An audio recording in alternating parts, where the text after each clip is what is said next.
सकल वैष्णव भाई नमो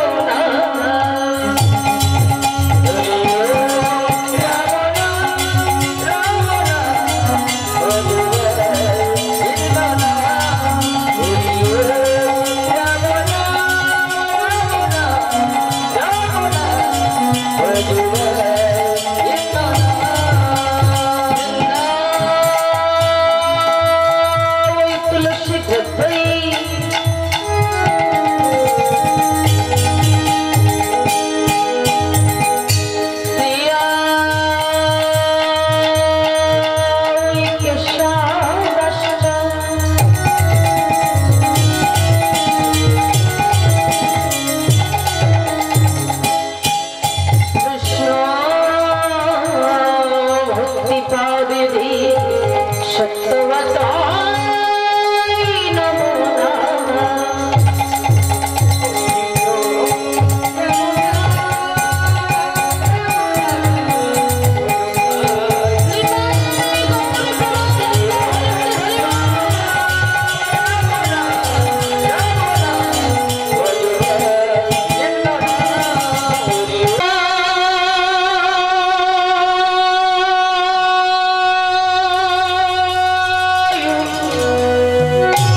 আমার গৌর অনুরাগী কৃষ্ণ অনুরাগী সতী সাবিত্রী মায়েরা এবং কৃষ্ণ অনুরাগী গৌর অনুরাগী বাবাদের চরণে কীর্তন জগতের সর্বকনিষ্ঠা কীর্তনিয়া এই পূজারানী বিদ্যা এবং তার ক্ষুদ্র সম্প্রদায়ের পক্ষ থেকে আপনাদের চরণে রইল আমার শত শত শত কোটি দণ্ডবোধ প্রণাম।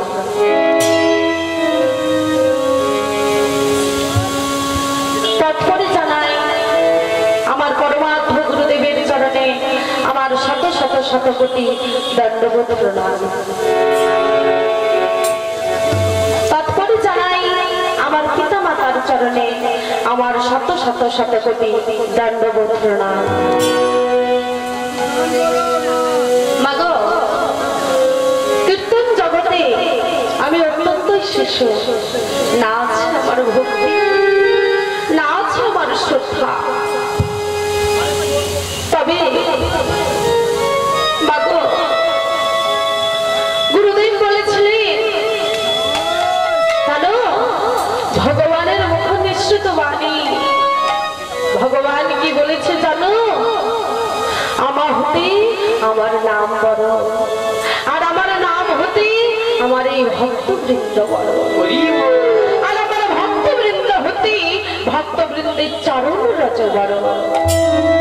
তাই আপনারা আপনাদের ওই চরণের কিঞ্চিত কিঞ্চিত অংশ এই জ্ঞানহীনা, এই ভক্তিহীনা, এই প্রেম মাধুর্যহীনা কীর্তনিয়ার মস্তকে দিয়ে যদি আশীর্বাদ প্রদান করেন, আমি সামান্য কৃষ্ণ কথা এবং হরি কথা বলার চেষ্টা করবো মাত্র। নিতাই গৌর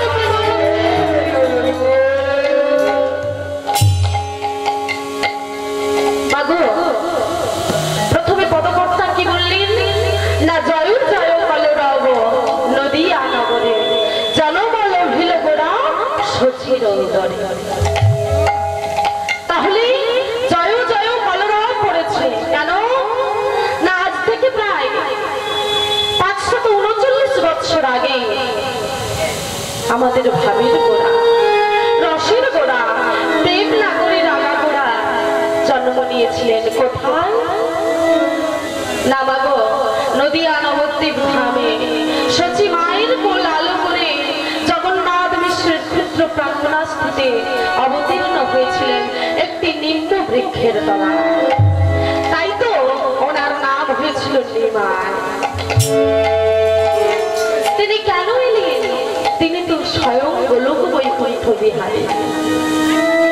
তার কি প্রয়োজন ছিল ওই গোলক বৈকুণ্ঠ পরিত্যাগ করে আমাদের ধরাধামে? মাগো, আমরা হলাম এই কলিযুগের মানুষ। এই কলিযুগটা ঘোর অত্যাচার, ব্যভিচার, দুরাচারে ছেয়ে গেছে। তার হাত থেকে পরিত্রাণ দেওয়ার জন্য, আমাদের এই হৃদয়কে শোভন করার জন্য গৌর হরি অবতীর্ণ হলেন এই ধরাধামে। তাই তো বলেছে নবদ্বীপ হেনগ্রাম প্রভু দেখি না, অবতীর্ণ হইলেন আমার চৈতন্য।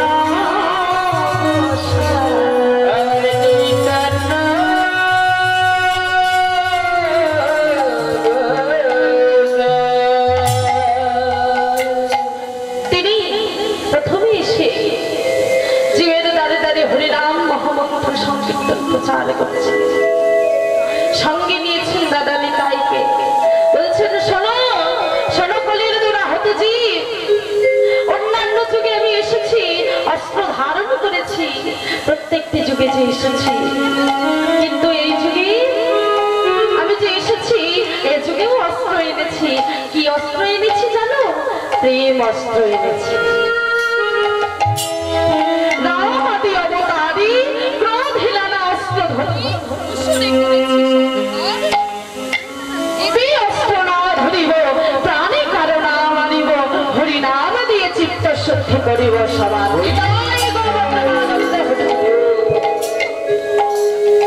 তাই মাগো, সেই করুণার সাগর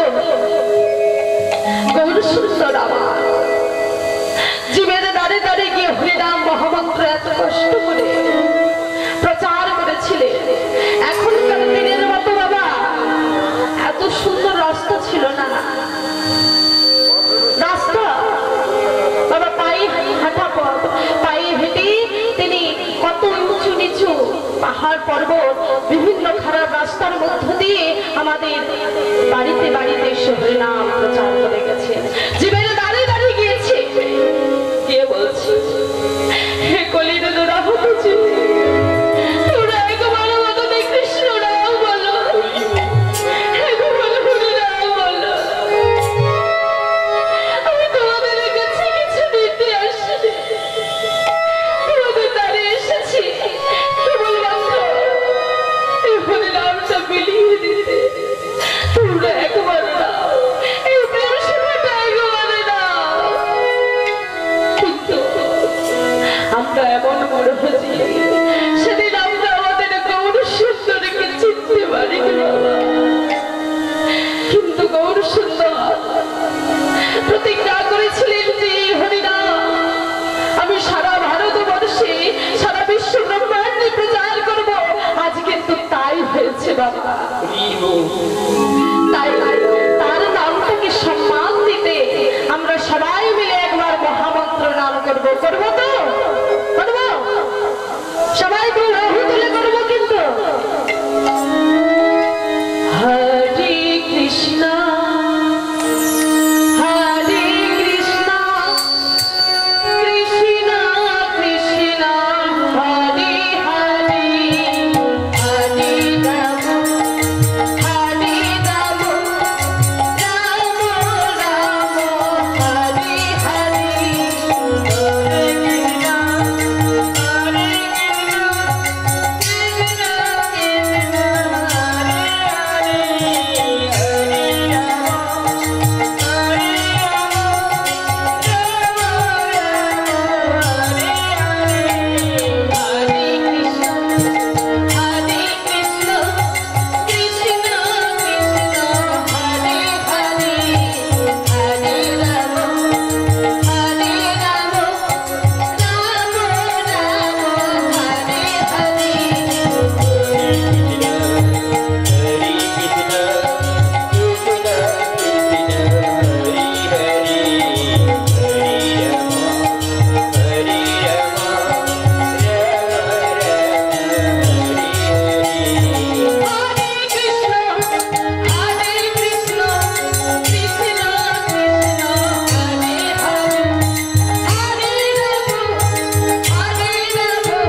করছে। আর বলছি শোনো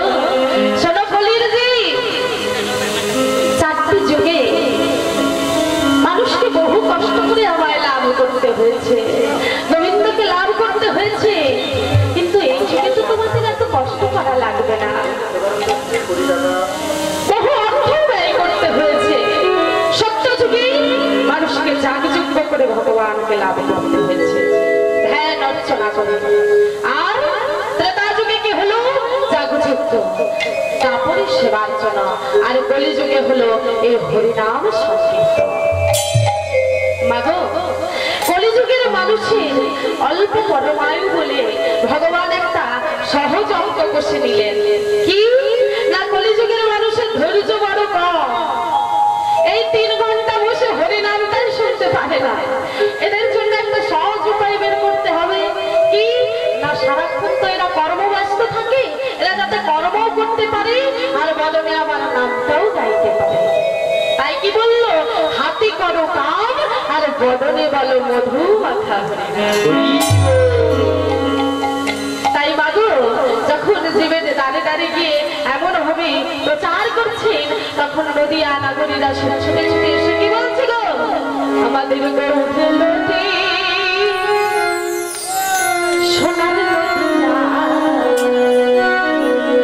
উলুধ্বনি হরিধ্বনি শব্দ শোনা আমাদের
একটা তাহলে ছোট্ট গল্প বলি। উলুধ্বনি আর হরিধ্বনি। এক ব্রাহ্মণ এসেছে, পুজো করছে বাবা এক ব্যক্তির বাড়ি। এবার ঘরের মাকে বলছে, মা এক এক করে সমস্ত কিছু জোগাড় করে দাও, রূপ দীপ যা কিছু লাগে। তারপর মা বসেছে, বলে এবার হরিধ্বনি করো আর উলুধ্বনি করো। বলে হরিধ্বনিটা কেমন? বলে কোন হরির জয় দিলে হরিধ্বনি হয়ে যাবে। বলে উলু কোথায়? উলু আর বাবা খুঁজে পাচ্ছে না। তদ্র আপনাদের অবস্থাটা কেমন হয়েছে, উলু আর খুঁজে পাওয়া যাচ্ছে না। একবার দেখি সবাই মিলে করুন।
পারলাম না, জানতে পারলাম না।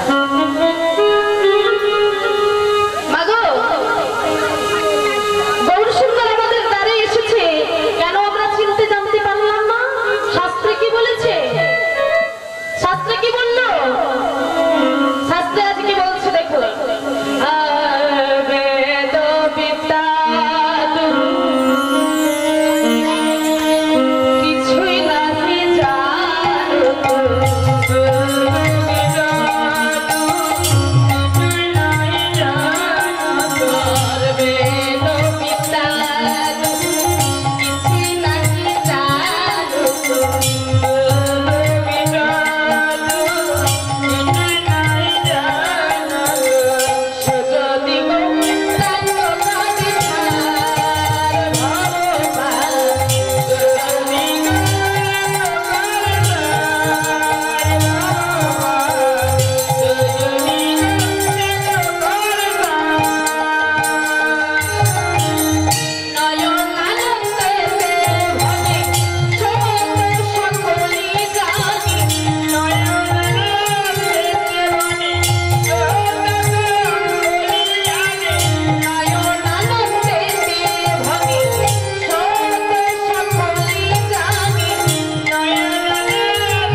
সর্বসিদ্ধি সর্বসিদ্ধি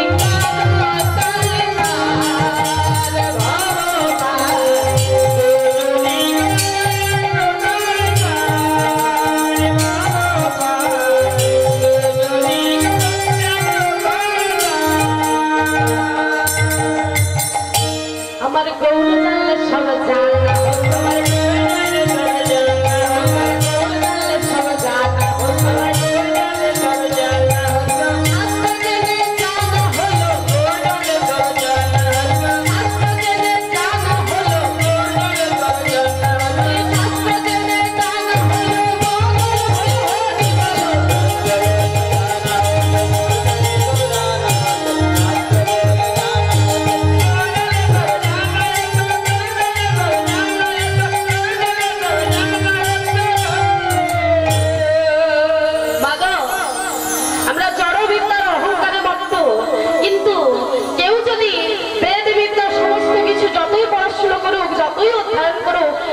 আমার গৌর সুন্দরকে সার করতে পারি, তাহলে তার ভবপারের কোনো চিন্তা থাকবে।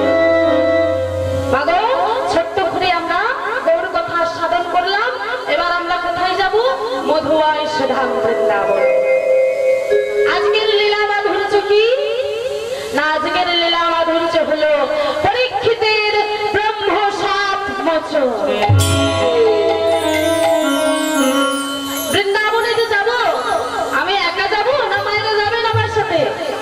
সবাই যাবে? বাবা বাবা, একদম সতী সাবিত্রী সব মায়েরা, আমার লক্ষ্মী মায়েরা সবাই আমার সাথে যাবে। এদিকের মা বাবারা সবাই যাবে? বাহুগুলো গুলো। তা বলি বৃন্দাবনে যে যাব, কার নাম নিতে নিতে যাবো গো মা? ও মা, কার নাম নিতে নিতে? রাধে রাধে বলবেন সবাই মিলে উচ্চের সাথে। আজ রাধে রাধে বলি, দুটি বাহু চলো যাই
মাগো আজকের লীলা মাধুর্য কি বলেছিলাম মায়েরা? আমি তো ভুলে গেছি, আমি নিজে যে গাইবো আমি নিজেই ভুলে গেছি। কি বলেছিলাম কি বলেছিলাম? ও মা কি বলেছিলাম গো? পরীক্ষিতের ব্রহ্মশাপ মোচন। প্রথমে আজ পদকর্তা কি বলছেন? শ্রবণং কীর্তনং বিষ্ণু শরণং বিষ্ণু শরণং পাদ সেবনং অর্চনং বন্দনং দশ সখা আত্মা নিবেদনং আত্মা নিবেদনং ভজনীর ষষ্ঠ হয় নববিধ ভক্তি কৃষ্ণ রীতি ধরে মহাশয়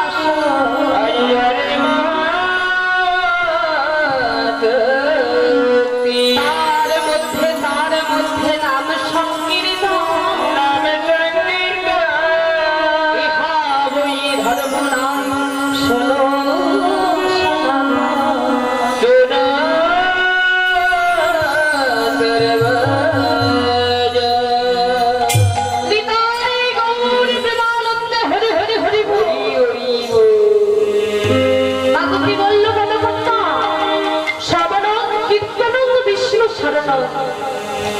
প্রথমে কি বলল? নববিধা ভক্তির মধ্যে কাকে আশ্রয় দিল? প্রথম শ্রবণ। তাই মাগো আপনারা শ্রবণ করতে এসেছে, শ্রবণ তারপরে বলেছি কীর্তন। প্রথমে কিন্তু আপনাদেরকে স্থান দিয়েছি পদকর্তা, আমাকে না। তাহলে মা শ্রবণ করতে এসেছেন যখন, শ্রবণটা যেন শ্রবণের মতো হয়। এই নববিধ ভক্তির মধ্যে যে কোনো একটা ভক্তিকে যদি আমরা আশ্রয় করতে পারি তাহলেই আমরা ভগবানের চরণ লাভ করতে পারি। তাহলে শ্রবণ করে কে ভগবানকে লাভ করেছিল? না এই কলিযুগের প্রথম রাজা মহারাজ পরীক্ষিত। কেমন করে? না তিনি 7 দিন 7 রাত্রি অনাহারে অনিদ্রায় ব্রহ্মশাপগ্রস্ত হয়ে রাজ ঐশ্বর্য ত্যাগ করে শ্রী শ্রী সুখদেব গোস্বামীর নিকট গিয়ে ভগবত কথা শ্রবণ করে ভগবানের চরণ লাভ করেছেন। তাহলে আপনারাও এসেছেন শ্রবণ করতে, তিনিও শ্রবণ করেছিলেন। তাহলে মানো শ্রবণটা শ্রবণের মতো করতে হবে। 3 ঘন্টা যেটুকু মা হাতে সময় নিয়ে এই হরিবাসরে এসেছেন, এই মূল্যবান সময়টা কারোর সঙ্গে গল্প করে বা কথা বলে সময়টা নষ্ট করবেন না। যেটুকু সময় এসেছেন সেটুকু ভগবানের চরণে সঁপে দিয়ে মন দিয়ে না যদি মা লীলার কথা আস্বাদন করেন কিছুই বুঝতে পারবেন না। এবারে তত্ত্বের লীলা। বাবা আমরা সবাই হয়তো জানি পরীক্ষিতের ব্রহ্মশাপ মোচন, এটা শুনেছি এমন এমনটা, কিন্তু এর মধ্যে আরো অনেক কিছু নতুন বিষয় রয়েছে যেগুলো আমাদের কারোই জানা নেই। সেগুলো আমাদেরকে আজ জানতে হবে। কেউ বলতে পারবে পরীক্ষিত শব্দের অর্থ কি? কেউ বলতে পারবে? পরীক্ষিত শব্দের অর্থ হলো যিনি নানা পরীক্ষায় উত্তীর্ণ হয়েছেন তিনি হলেন পরীক্ষিত। তাহলে মা তার প্রথম পরীক্ষাটা কোথায় ছিল, কখন হয়েছিল এটা আমাদেরকে জানতে হবে। প্রথম পরীক্ষা হয়েছিল মা উত্তরা দেবীর গর্ভে। কখন? না যেদিন কুরুক্ষেত্রের যুদ্ধ হয়েছিল। 17 দিনের দিন দুর্যোধন মায়ের কাছে অনুমতি নিতে গেছে। কেন না 18 দিনের দিন দুর্যোধন অনুভঙ্গ হয়ে পড়ে আছে কুরুক্ষেত্রের মাটিতে ভাঙা হাড়ের যন্ত্রণা। কেমন করে তার উরুটা ভঙ্গ হলো সেটাও আমাদেরকে জানতে হবে। কেন ভঙ্গ হলো? ভীমের সঙ্গে তো তার গদা যুদ্ধ হয়েছিল, তাহলে তার উরুটা কেন ভঙ্গ হলো? গদা যুদ্ধে তো কোমরের নিচে মারা যায় না, তাহলে কেন উরুটা ভঙ্গ হলো এটাও আমাদেরকে জানতে হবে। মাগো 17 দিনের দিন যখন যুদ্ধ চলছে, 17 দিনের দিন মায়ের কাছে এসেছে কি না দুর্যোধন। দুর্যোধনের মাতার নাম কি গো মা?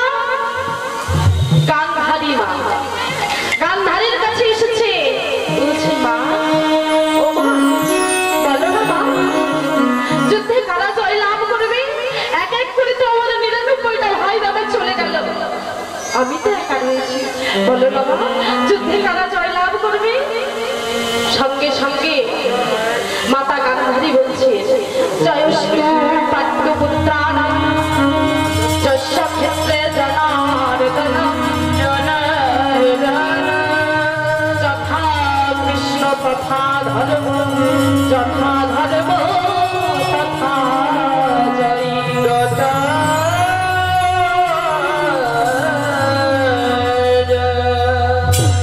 কি বললো মা?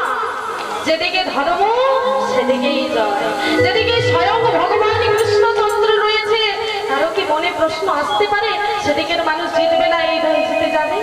কখনো মনে এটা হতে পারে না মা। গান্ধারী তাই মনে মনে ভাবছে, পুত্রের সামনে তো আর বলতে পারছে না, মনে মনে এটা ভাবলেন আর বললেন, বাবা এক এক করে তো তোর ৯৯টা ভাই চলে গেছে। আর মনে মনে করছেন সেই দিনের কথা, যে আমি তো তোদেরকে কোনো সৎ উপায় অবলম্বন করে এই ধরাধামে আনিনি। আমি যখন তোদেরকে এই ধরাধামে এনেছি, জন্ম দিয়েছি, সেটা অসৎ উপায় অবলম্বন করি। তাই তো এক এক করে আমাকে ৯৯টা সন্তানকে হারাতে হয়েছে, বাকি রয়েছে শুধু। বাবা, কোন দিনের কথা মনে পড়লো আজ গান্ধারী? কোন দিনের কথা? বাবা, মনে পড়ে গেল সেই দিনের কথা, যেদিন দুর্বাসা মুনি একাদশী সমাপন করে দ্বাদশীর দিন মা কুন্তীর গৃহে গেল। মা কুন্তীর গৃহে কেন এলেন? না পরীক্ষা করতে। আমি দেখতে চাই মা কুন্তী কেমন একনিষ্ঠ ভক্ত, কেমন কৃষ্ণ ভক্ত, সেটা আমায় পরীক্ষা করতে হবে। তা মা কুন্তীর কাছে এসে বলছে, মাতাশ্রী বলি, আজ আমাকে তোমাদের বাড়িতে সেবার ব্যবস্থা করে দিতে পারবে মা? কুন্তী মা মনে মনে ভাবছে, কেন পারবো না, নিশ্চয়ই নিশ্চয়ই সেবার ব্যবস্থা করবো বাবা, আসুন গৃহে আসুন। সঙ্গে সঙ্গে বললেন, শোনো মা, তোমার গৃহে সেবা গ্রহণ করতে পারি, কিন্তু আমার একটা শর্ত রয়েছে। কি শর্ত? না, আমি যতগুলো ব্যঞ্জন রন্ধন করবো তোমাকে ততগুলো নতুন নতুন স্বর্ণ পাত্র দিতে হবে। নিতাই গৌর প্রেমানন্দ হরে হরে। বাবা, কুন্তী মা মনে মনে ভাবছে, আমি এতগুলো পাত্র কেমন করে জোগাড়?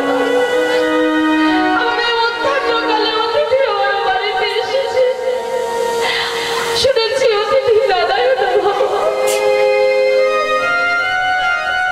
অতিথিকে যদি আমি এই বাড়ি থেকে তাড়িয়ে দিই, আমার যে কুলির অপমান, আমার যে গৃহের অপমান হলে আমি সেটা কখনো হতে দিতে পারি না। পরম করুণাময় ভগবানের উপর ভরসা করে তাকে প্রণাম জানিয়ে বললে, বাবা, আমি যে কোনো প্রকারে আপনার ওই নতুন স্বর্ণ পাত্র জোগাড় করে দেব, আপনি যতগুলো কি হলো বাবা? একটা একটা করে ব্যঞ্জন রন্ধন হয়ে গেল ৯৯টা। শেষ ব্যঞ্জন রন্ধন হচ্ছে কি সেটা না? পরমান। এবার বলছেন, মাতা এবার একটা আমাকে পাত্র দাও, এই পরমান্নাটা আমায় রাখবো কোথায়? মাতাশ্রী সঙ্গে সঙ্গে বললেন, বাবা বাবা, আর যে আমার কাছে কোনো স্বর্ণ পাত্র নেই বাবা, আর যে আমার কাছে কোনো স্বর্ণ পাত্র নেই। চমকে উঠলেন ওই দুর্বাসা মুনি, তুমি কি বলছো? তোমায় তো প্রথমেই বলেছিলাম যে তুমি যদি না প্রত্যেকটা স্বর্ণ পাত্র নতুন নতুন ভাবে দিতে পারো, আমি তোমার গৃহে সেবা করবো না। রাগে চর্চরিত হয়ে দুর্বাসা মুনি চলে যাচ্ছে। সঙ্গে সঙ্গে নয়ন জলে মুখ ভাসছে, নয়ন জলে মুখ ভাসতে ভাসতে বলছিল, বাবা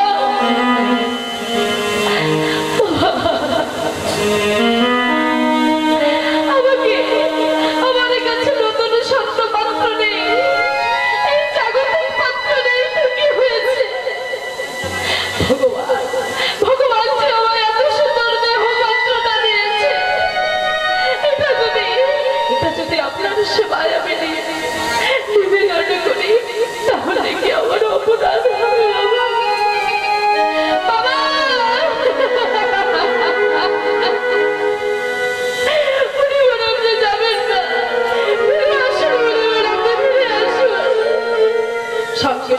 দুর্বাসা বলে পেছনে ছুটে তাকায়। বলো মা, কি বলবে বলো? ওই গরম পরমান্নটা আমাদের বক্ষ মাঝে ঢেলে দে।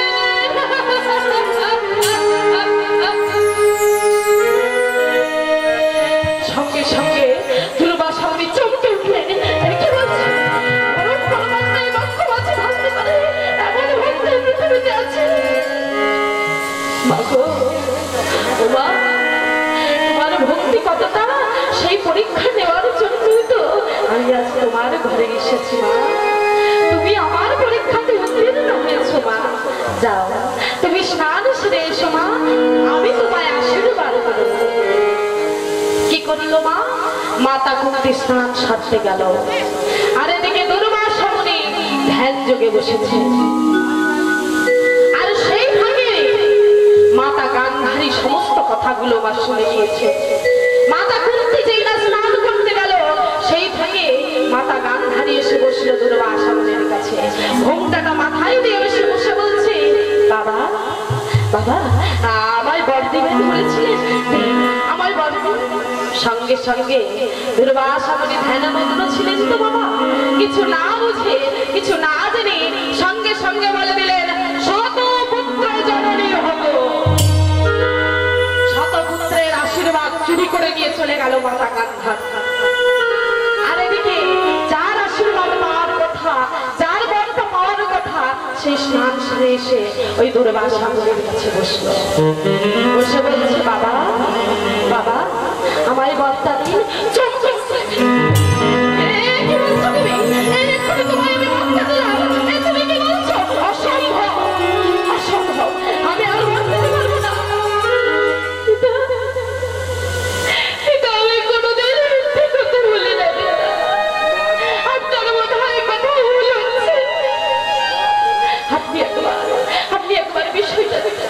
বিষয়টা একবার দেখুন। মাগো, দুর্বাসা মুনি কি করলো না, ধ্যান যোগে বসে, ধ্যান যোগে বসে জানতে পারলেন মাতা গান্ধারী বরটা চুরি করে নিয়ে চলে গেছে। দুর্বাসা মুনি বললেন, শোনো কুন্তি মা, ও শতপুত্রের বর চুরি করে নিয়ে গেছে, কি হয়েছে? আমি তোমায় আশীর্বাদ করছি, তুমি পঞ্চপুত্রের জননী হবে। ওই পঞ্চপুত্রই ওই শতপুত্রকে নিধন করবে, নিধন করবে, নিধন করবে। মাগো, সেই পঞ্চপুত্রকে কে গো? যুধিষ্ঠির, ভীম, অর্জুন, সহদেব আর নকুল, এই পাঁচজন হলো। আজ তাই কি হয়েছে? দুর্যোধন কার কাছে এসেছে? মায়ের কাছে, গান্ধারীর কাছে আশীর্বাদ দিতে। আর মা গান্ধারী মনে মনে সেই দিনের কথাগুলো ভাবছে। মাগো, মনে মনে করেছে ৯৩টা সন্তানকে আমি এক এক করে হাতে যাদের সন্তান চলে গেছে, সেই মায়েরাই জানে সন্তান হারানোর কি যন্ত্রণা, কত ব্যথা, কত কষ্ট।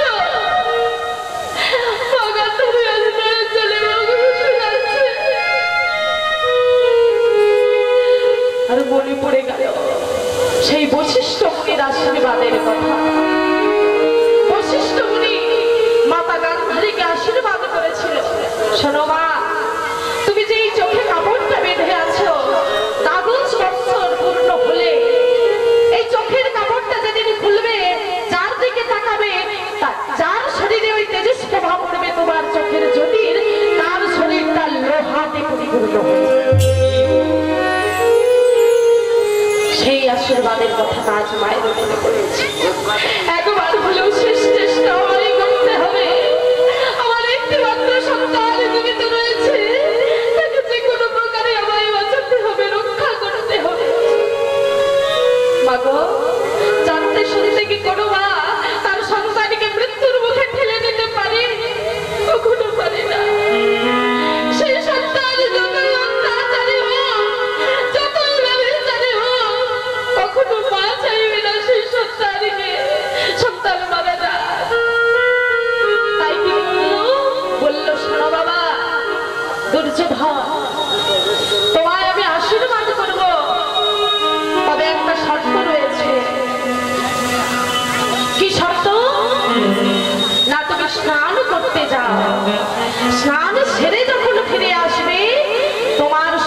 কোনো যেন পোশাক না থাকে, তোমাকে উলঙ্গ অবস্থায় স্নান সেরে ফিরে আসতে হবে আমার।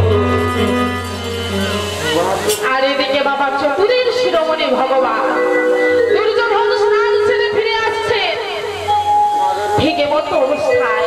চতুরের শিরোমণি ভগবান আবার কি বলছে, ও দুর্যোধন, বলি রাজার ছেলে হয়ে কোনো পোশাক টোশাক জোটে না নাকি? এই লোক মুখে লোকবাজারে বেরিয়েছে এমন উলঙ্গ অবস্থায়, তোমার লজ্জা টজ্জা নেই? কি বলছো কৃষ্ণ? মুখ সামলে কথা বলো বলছি।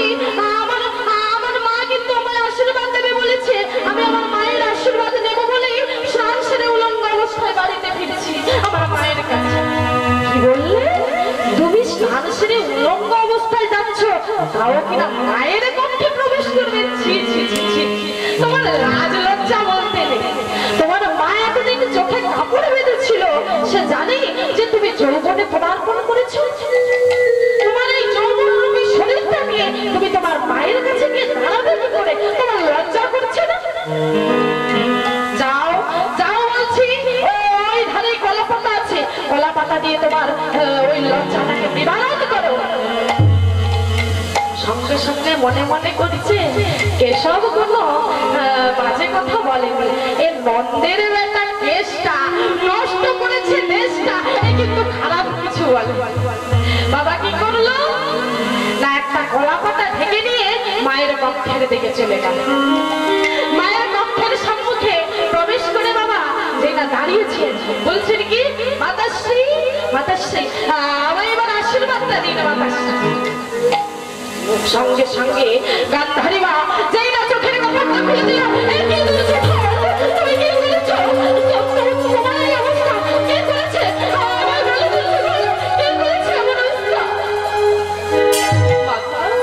কেন মাতা? সেই নন্দের বেটা কেশটা যে নষ্ট করেছে দেশটা, সেই আমার এই অবস্থা করেছে। সে আমায় বলেছে একটা কলা পাতা দিতে আসতে, আমি তাই ঢেকে এসেছি। মাগো, এদিকে কি হলো? যেই গান্ধারী মা তাকিয়েছে, গোটা শরীরটা লোয়া হলো, কিন্তু যেই অংশটা কলা পাতা ঢাকা দিয়ে রেখেছে সেটা কি হলো? সেটা তো হলো না। তাই সেই শরীর নিয়ে আজ কোথায় যাচ্ছে না, যুদ্ধ করতে। কার সাথে? ভীমের সঙ্গে গদা যুদ্ধ করতে। আর মাকে বলছে, মা মাতাশ্রী, তুমি কোনো চিন্তা করো না, তোমার কোনো চিন্তার কারণ নেই। কেন জানো? গদা যুদ্ধে নিয়ম আছে, কোমরের নিচে মারা যাবে না, তাই তুমি কোনো চিন্তা করো না। তাই কি হলো মা?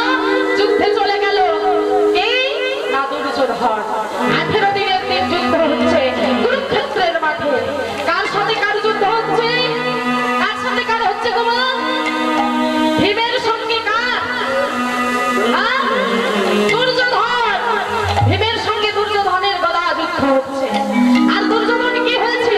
লোহার মতো শরীর হয়ে গেছে, শক্তিশালী হয়ে উঠেছে, গদা দিয়ে মারছে কার উপর না দুর্যোধন ভীমের উপর গদাঘাত করছে।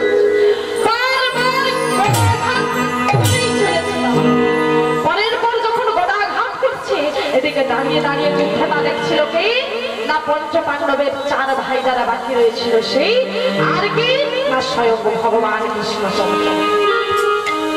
ভগবান কৃষ্ণচন্দ্র দাঁড়িয়ে দাঁড়িয়ে দেখছে তার ভক্ত মার খাচ্ছে। সঙ্গে সঙ্গে বলছে, অর্জুন দেখো দেখো ভীম কেমন করে মার খাচ্ছে, আমি যা সহ্য করতে পারছি না, ওর দেহের আঘাতটা আমি আর সহ্য করতে পারছি না। অর্জুন, সেদিনের কথা তোমাদের মনে নেই? কোন দিনের কথা কেশব? না যেদিন দ্রৌপদীর বস্ত্র হরণ হয়েছিল? দ্রৌপদীর বস্ত্র হরণের দিন দুর্যোধন বলেছিল, আমি দ্রৌপদীকে আমার উরুতে বস করাবো। আর তোমরা প্রতিজ্ঞা নিয়েছিলে যদি কোনোদিন সুযোগ আসে তোর ওই উরুটা আমি ভঙ্গ করে দেব। আজ সেই সুযোগ এসেছে। অর্জুন বলে দাও ওই ভীমকে, আজ সেই সুযোগটা এসেছে, ও যেন ওই দুর্যোধনের উরুটা ভঙ্গ করে। মাগো, ভীম যখন গদা যুদ্ধে পরাজিত হয়ে যাচ্ছে, তখন কি করলো? কোন দৃষ্টি তাকালো। যেই না ভগবানের দিকে দৃষ্টিটা দিয়েছে, ভগবান সঙ্গে সঙ্গে বলছে, ইধার সে দেখো ভীম ভাই। কি চিহ্নিত করলো তোমার? কি বলতে চাইলো? যে উল্টা গদা দিয়ে মেরে ভঙ্গ করে দাও। সঙ্গে সঙ্গে কি করলো ভীম? ওই গদা দিয়ে সঙ্গে সঙ্গে দুর্যোধনের উল্টা ভঙ্গ করে দিল।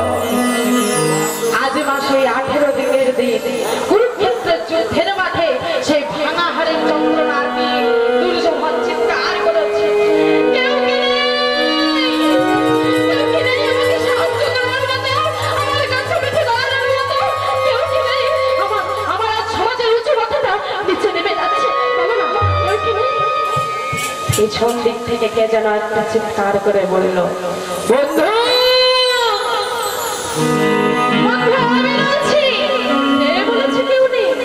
আমি রয়েছি। তুমি কি? আমি তো তোমায় ঠিক করে চিনতে পারছি না। বলো না, বলো না তুমি কে? আমায় তুমি চিনতে পারছো না? আমি হলাম তোমার গুরুদেব দ্রোণাচার্যের ছেলে অশ্বত্থামা। অশ্বত্থামা তুই? হ্যাঁ বন্ধু, তোমার বিপদের দিনে আমি এসেছি। বন্ধু তো বন্ধুর বিপদের দিনেই আসে, তাই আমি তোমার কাছে এসেছি তোমাকে সাহায্য করতে। আমি তোমার জন্য আমার এই তুচ্ছ প্রাণটাও দিয়ে দিতে পারি। মাগো, একটা কথা, বন্ধু ক ধরনের হয় জানেন? বন্ধু বন্ধু ক ধরনের হয় জানেন? 3 ধরনের বন্ধু হয়। ভালো করে জেনে নিন এবং শুনে নিন। বন্ধু কাকে বলবো? বন্ধু, মিত্র আর সুহৃদ। বন্ধু কাকে বলবো? ভালো করে শুনে। বন্ধু তাকেই বলবো, মাগো আপনি হয়তো তার বাড়িতে কিছু নিয়ে যেতে পারেন।